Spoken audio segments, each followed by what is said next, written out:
Em, las dos fallecidas por COVID-19 en Chile eran mujeres sobre 78 años y con enfermedades previas. Sin embargo, en otros países el número de muertes por el COVID suma también a otras generaciones más jóvenes. Bueno, ahora sí, queremos hablar de los riesgos y de cómo enfrentar la situación para las personas aún mayores. El doctor Carlos Pérez, infectólogo y decano de la Facultad de Medicina y Ciencias de la Universidad San Sebastián, con nosotros a esta hora. Doctor Pérez, ¿cómo le va? Buen día. Buenos días, Gonzalo. Gracias por acompañarnos. Da la impresión de que ya está bastante instalado y comprobado que a pesar de que son todos los grupos los potencialmente contagiables en términos de edades, son sin duda los mayores de edad a los 60 años en que la situación se agrava. ¿Desde qué edad se nota más este cambio y se transforma en un riesgo mayor? Mire, eso es variable. En general, yo diría que mayores de 70 años son los que tienen más riesgo, especialmente mayores de 80 o incluso más. Pero tal como usted señalaba, también desafortunadamente se han registrado fallecimientos en personas más jóvenes. Siempre es difícil saber, si uno no conoce los detalles clínicos, si estas personas, a pesar de ser jóvenes, tenían algunas otras enfermedades crónicas que los hicieran estar en situación de mayor riesgo. Pero eventualmente, claro, una persona joven, aún en situación de riesgo, podría complicarse. Pero digamos que en términos estadísticos, ¿no es cierto?, de frecuencia, lejos, ¿no es cierto?, el grupo de mayor riesgo son los adultos mayores, y porque muchos de ellos además tienen otras enfermedades coexistentes, y es lo que un poco uno ha visto, por ejemplo, en la desafortunada situación que está viviendo Italia. Sí, ahora hay un tema que es bien difícil, cómo manejar, cómo enfrentar esto en nuestras familias. Cuando dentro de nuestras familias tenemos personas mayores, nuestros abuelos, abuelas, algunos de ellos en mejores condiciones que otros, aunque estén saludables dentro de la edad, hay que dejar el contacto físico mejor, hay que tratar de mantener una distancia aguda con ellos para no llevarles potencial infección. Bueno, eso es una pregunta muy importante porque es una situación que estamos viviendo muchos de nosotros con nuestros padres, ¿no es cierto? Que por un lado queremos cuidarlos, queremos que estén en el domicilio, que no salgan, que no se expongan, pero tampoco podemos abandonarlos, ¿no es cierto? Ellos tienen necesidades de alimentación, necesidades de cuidado, de aseo, ¿no es cierto?, de medicamentos. Entonces hay que buscar la manera de que ellos reciban todo lo que necesitan, ¿no es cierto?, con todas las medidas de precaución, por cierto, de parte nuestra. Así que hay que equilibrar el cuidarlos, pero tampoco abandonarlos, ¿no es cierto? Y eso es un equilibrio que a veces no es tan fácil, pero es lo que tenemos que hacer, ¿no es cierto? Nuestro principal el objetivo de esto es cuidar y evitar que se enfermen, pero también ellos tienen necesidades básicas como todos nosotros que deben ser cubiertos. Claro que sí, pero pensando justamente en ellos, doctor Pérez, ya todos poco a poco hemos ido o tratando de ir internalizando todas estas medidas de mantener la distancia, de hablarnos lo más lejos posible, del lavado frecuente de manos, de cubrirnos, ¿verdad?, con el antebrazo en caso de estornudar o toser, pero además de eso, con ellos especialmente, ¿sirve? Hay que ponerse algo para cubrirse la boca y la nariz, una mascarilla, tal vez sacarse el calzado, dejarles cosas en las puertas, hablar a distancia.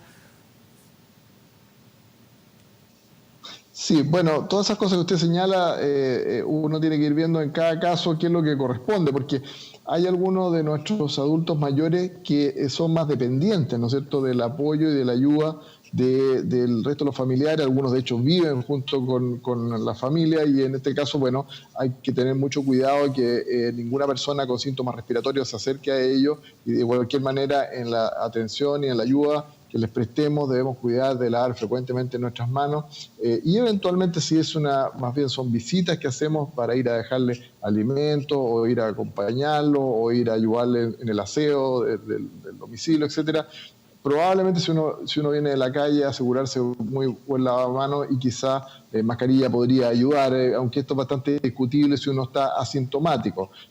Pero como le digo, caso a caso hay que irlo viendo, pero debemos extremar las medidas, o sea, todas las medidas, no hay ninguna que sea exagerada en este caso si se trata de cuidar a nuestros abuelitos. Claro, como usted decía, son distintas las realidades de muchas familias, pero la más difícil debe ser cuando un adulto mayor vive dentro de una casa con otros familiares, pueden ser niños, los nietos, ¿verdad? Hay menos espacio, no todas las casas tienen a lo mejor las mejores comodidades para poder hacer un aislamiento más efectivo, pero siendo súper doméstico, tal vez, bueno, dejar al adulto mayor para protegerlo, como es de tanto riesgo, aislado en alguna de las habitaciones de esa casa en lo posible y tal vez poner a una de las personas de la casa encargada del contacto físico lo menos frecuente posible, ¿puede ser una manera de manejarlo?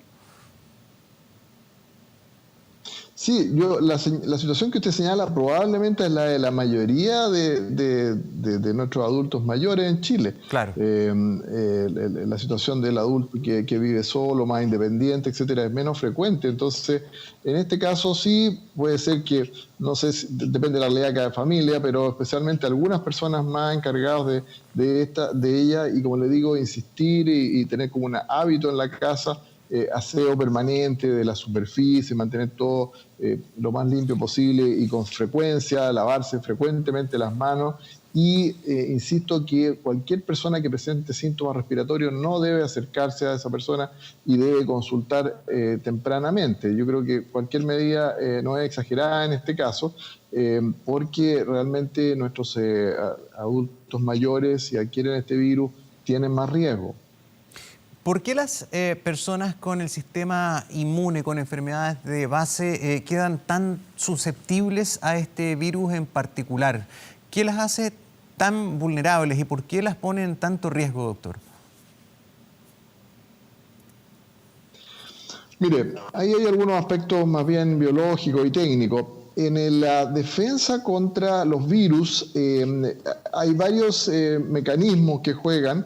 Uno de ellos muy importantes son unas células que se llaman linfocitos, también algunos anticuerpos que también son producidos por alguna variedad de linfocitos.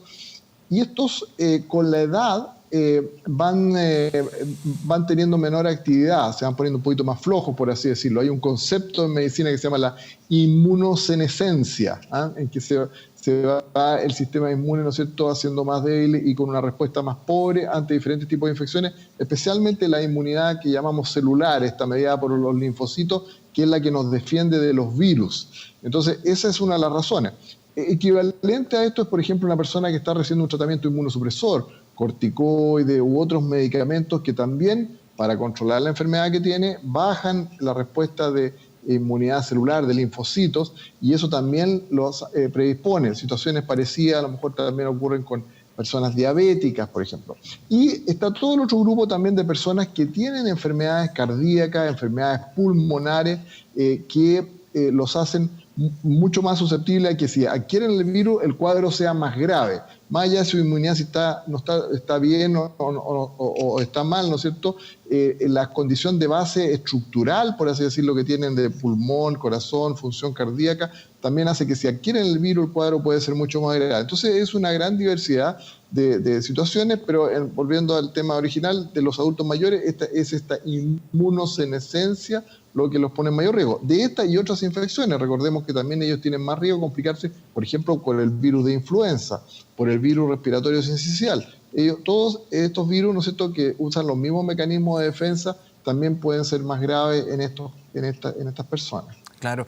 A propósito del tema de la influenza y del alto interés que ha habido en la población, que precisamente la población de riesgo ya se está acercando a un 70% de la meta de vacunación, pero los que aún no lo han logrado.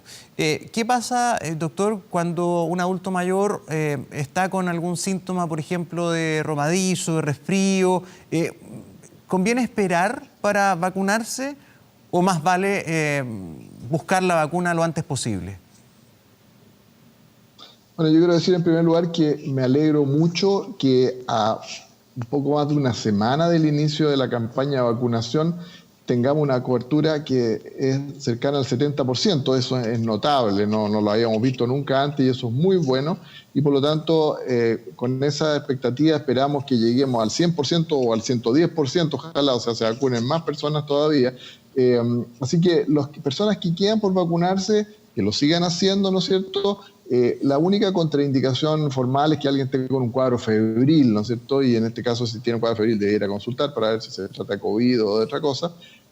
O alguna persona alérgica muy importantemente al huevo.